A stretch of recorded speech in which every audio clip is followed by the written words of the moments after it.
The Secret Garden by Frances Hodgson Barnett. Chapter 5. The Cry in the Corridor. At first, each day which passed by for Mary Lennox was exactly like the others. Every morning she awoke in her tapestried room, and found Martha kneeling upon the hearth building her fire. Every morning she ate her breakfast in the nursery, which had nothing amusing in it, and after each breakfast she gazed out of the window across to the huge moor, which seemed to spread out on all sides and climb up to the sky, and after she had stared for a while, she realized that if she did not go out, she would have to stay in and do nothing, and so she went out. She did not know that this was the best thing she could have done, and she did not know that, when she began to walk quickly or even run along the paths and down the avenue, she was stirring her slow blood and making herself stronger by fighting with the wind which swept down from the moor. She ran only to make herself warm, and she hated the wind which rushed at her face and roared and held her back as if it were some giant she could not see. But the big breaths of rough, fresh air blown over the heather filled her lungs with something which was good for her whole thin body, and whipped some red colour into her cheeks and brightened her dull eyes when she did not know anything about it. But after a few days spent almost entirely out of doors, she wakened one morning knowing what it was to be hungry, and when she sat down to her breakfast she did not glance disdainfully at her porridge and push it away, but took up her spoon and began to eat it, and went on eating it until her bowl was empty. "I got on well enough with that this morning, didn't I?" said Martha. "It tastes nice to-day," said Mary, feeling a little surprised herself. "It's there o' the moor that's given thee stomach for thy victuals," answered Martha. "It's lucky for thee thou's got victuals as well as appetite. There's been 12 in our cottage that's had the stomach and nothing to put in it. You go on playing you out o' doors every day, and you'll get some flesh on your bones, and you won't be so yeller." "I don't play," said Mary. "I have nothing to play with." "Nothing to play with!" exclaimed Martha. "Our children plays with sticks and stones. They just runs about and shouts and looks at things." Mary did not shout, but she looked at things. There was nothing else to do. She walked round and round the gardens, and wandered about the paths in the park. Sometimes she looked for Ben Weatherstaff, but though several times she saw him at work, he was too busy to look at her, or was too surly. Once, when she was walking toward him, he picked up his spade and turned away as if he did it on purpose. One place she went to oftener than to any other. It was the long walk outside the gardens with the walls round them. There were bare flower-beds on either side of it, and against the walls ivy grew thickly. There was one part of the wall where the creeping dark green leaves were more bushy than elsewhere. It seemed as if for a long time that part had been neglected. The rest of it had been clipped and made to look neat, but at this lower end of the walk it had not been trimmed at all. A few days after she had talked to Ben Weatherstaff, Mary stopped to notice this, and wondered why it was so. She had just paused and was looking up at a long spray of ivy swinging in the wind, when she saw a gleam of scarlet, and heard a brilliant chirp, and there on the top of the wall forward perched Ben Weatherstaff's robin Redbreast, tilting forward to look at her with his small head on one side. "Oh!" she cried out, "is it you? Is it you?" And it did not seem at all queer to her that she spoke to him as if she were sure that he would understand and answer her. He did answer. He twittered and chirped and hopped along the wall as if he were telling her all sorts of things. It seemed to Mistress Mary as if she understood him too, though he was not speaking in words. It was as if he said, "Good morning! Isn't the wind nice? Isn't the sun nice? Isn't everything nice? Let us both chirp and hop and twitter. Come on, come on!" Mary began to laugh, and as he hopped and took little flights along the wall, she ran after him. Poor little thin, sallow, ugly Mary! She actually looked almost pretty for a moment. "I like you, I like you!" she cried out, pattering down the walk. And she chirped and tried to whistle, which last she did not know how to do in the least. But the robin seemed to be quite satisfied, and chirped and whistled back at her. At last he spread his wings and made a darting flight to the top of a tree, where he perched and sang loudly. That reminded Mary of the first time she had seen him. He had been swinging on a tree-top then, and she had been standing in the orchard. Now she was on the other side of the orchard, and standing in the path outside a wall, much lower down, and there was the same tree inside.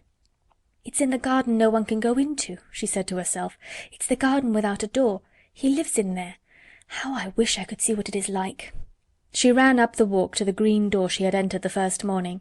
Then she ran down the path through the other door, and then into the orchard, and when she stood and looked up, there was the tree on the other side of the wall, and there was the robin just finishing his song and beginning to preen his feathers with his beak. "It is the garden," she said. "I am sure it is." She walked round and looked closely at that side of the orchard wall, but she only found what she had found before, that there was no door in it. Then she ran through the kitchen gardens again, and out into the walk outside the long ivy-covered wall, and she walked to the end of it and looked at it, but there was no door. And then she walked to the other end, looking again, but there was no door. "It's very queer," she said. "Ben Weatherstaff said there was no door, and there is no door, but there must have been one 10 years ago, because Mr. Craven buried the key." This gave her so much to think of that she began to be quite interested, and feel that she was not sorry that she had come to Misselthwaite Manor. In India she had always felt hot and too languid to care much about anything. The fact was that the fresh wind from the moor had begun to blow the cobwebs out of her young brain and to waken her up a little. She stayed out of doors nearly all day, and when she sat down to her supper at night she felt hungry and drowsy and comfortable. She did not feel cross when Martha chattered away. She felt as if she rather liked to hear her, and at last she thought she should ask her a question. She asked it after she had finished her supper and had sat down on the hearth-rug before the fire. "Why did Mr. Craven hate the garden?" she said. She had made Martha stay with her, and Martha had not objected at all. She was very young, and used to a crowded cottage full of brothers and sisters, and she found it dull in the great servants' hall downstairs, where the footman and upper housemaids made fun of her Yorkshire speech, and looked upon her as a common little thing, and sat and whispered among themselves. Martha liked to talk, and the strange child who had lived in India and been waited upon by blacks was novelty enough to attract her. She sat down on the hearth herself without waiting to be asked. "Art thou thinking about that garden yet?" she said. "I knew thou would. That was just the way with me when I first heard about it." "Why did he hate it?" Mary persisted. Martha tucked her feet under her and made herself quite comfortable. "Listen to the wind wuthering around the house," she said. "You could bear stand up on the moor if you was out on it tonight." Mary did not know what wuthering meant until she listened, and then she understood. It must mean that hollow, shuddering sort of roar which rushed round and round the house as if the giant no one could see were buffeting it and beating at the walls and windows to try to break in. But one knew he could not get in, and somehow it made one feel very safe and warm inside a room with a red coal fire. "But why did he hate it so?" she asked after she had listened. She intended to know if Martha did. Then Martha gave up her store of knowledge. "Mind," she said, "Mrs. Medlock said it's not to be talked about. There's lots of things in this place that's not to be talked over. That's Mr. Craven's orders. His troubles are none servant's business, he says. But for the garden he wouldn't be like he is. It was Mrs. Craven's garden that she had made when first they were married, and she just loved it, and they used to tend the flowers themselves, and none of the gardeners was ever let to go in. Him and her used to go in and shut the door and stay there hours and hours, reading and talking.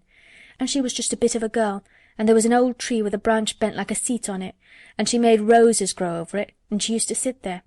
But one day when she was sitting there, the branch broke, and she fell on the ground, and was hurt so bad that next day she died. The doctors thought he'd go out of his mind and die too. That's why he hates it. No one's ever gone in since, and he won't let anyone talk about it." Mary did not ask any more questions. She looked at the red fire and listened to the wind wuthering. It seemed to be wuthering louder than ever. At that moment a very good thing was happening to her. 4 good things had happened to her, in fact, since she came to Misselthwaite Manor. She had felt as if she had understood a robin, and that he had understood her. She had run in the wind until her blood had grown warm. She had been healthily hungry for the first time in her life, and she had found out what it was to be sorry for someone. But as she was listening to the wind, she began to listen to something else. She did not know what it was, because at first she could scarcely distinguish it from the wind itself. It was a curious sound. It seemed almost as if a child were crying somewhere. Sometimes the wind sounded rather like a child crying, but presently Mistress Mary felt quite sure this sound was inside the house, not outside it. It was far away, but it was inside. She turned round and looked at Martha. "Do you hear anyone crying?" she said. Martha suddenly looked confused. "No," she answered. "It's the wind. Sometimes it sounds as if someone were lost on the moor and wailing. It's got all sorts of sounds." "But listen," said Mary. "It's in the house, down one of those long corridors." And at that very moment a door must have been opened somewhere downstairs, for a great rushing draught blew along the passage, and the door of the room they sat in was blown open with a crash, and as they both jumped to their feet, the light was blown out and the crying sound was swept down the far corridor, so that it was to be heard more plainly than ever. "There," said Mary, "I told you so. It is someone crying, and it isn't a grown-up person." Martha ran and shut the door and turned the key. But before she did it, they both heard the sound of a door in some far passage shutting with a bang, and then everything was quiet, for even the wind ceased wuthering for a few moments. "It was the wind," said Martha stubbornly, "and if it wasn't, it was little Betty Butterworth, the scullery maid. She's had the toothache all day." But something troubled and awkward in her manner made Mistress Mary stare very hard at her. She did not believe she was speaking the truth. Chapter 6